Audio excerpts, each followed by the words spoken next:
Tam Luang Nang Non. The name rolled off the tongue like a dark prophecy.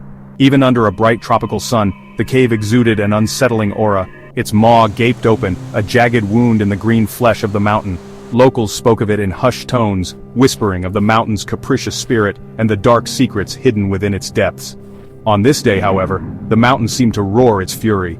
Monsoon rains lashed the entrance, turning the ground into a treacherous bog. The air crackled with nervous energy. 12 boys, members of the Wild Boars soccer team, joked and jostled each other as they prepared to enter the cave. Their coach, Ekapol Chantawang, a calming presence despite his youth, checked their headlamps and issued last-minute instructions. They were a familiar sight at the cave, these boys, their laughter echoing through the gloom. They knew the risks, or so they thought. None of them could have predicted the terror that awaited them. The storm, a malevolent entity, gathered strength, transforming the cave's entrance into a raging torrent.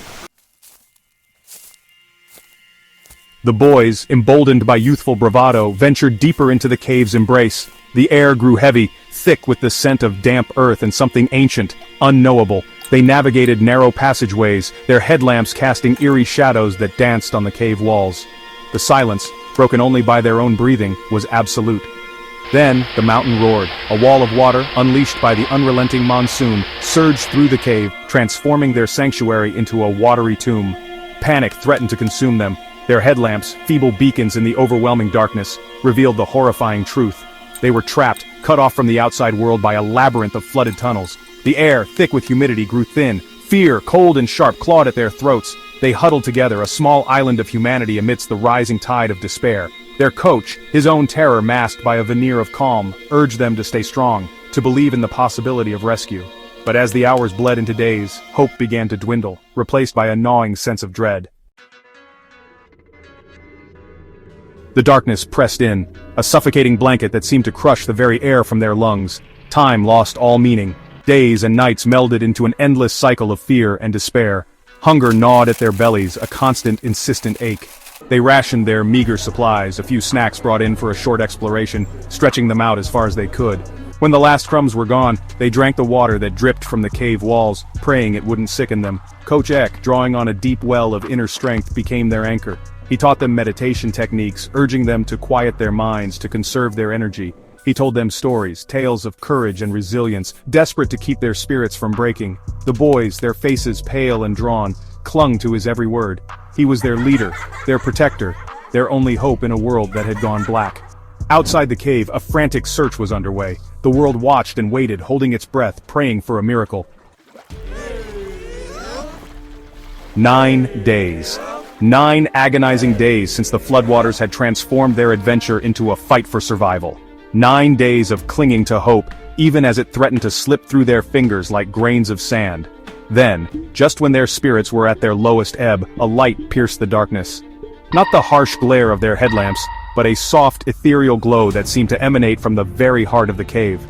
2 figures, silhouetted against the light, materialized out of the gloom like phantoms. Divers. British divers, their faces etched with a mixture of disbelief and elation. The impossible had happened. They had been found.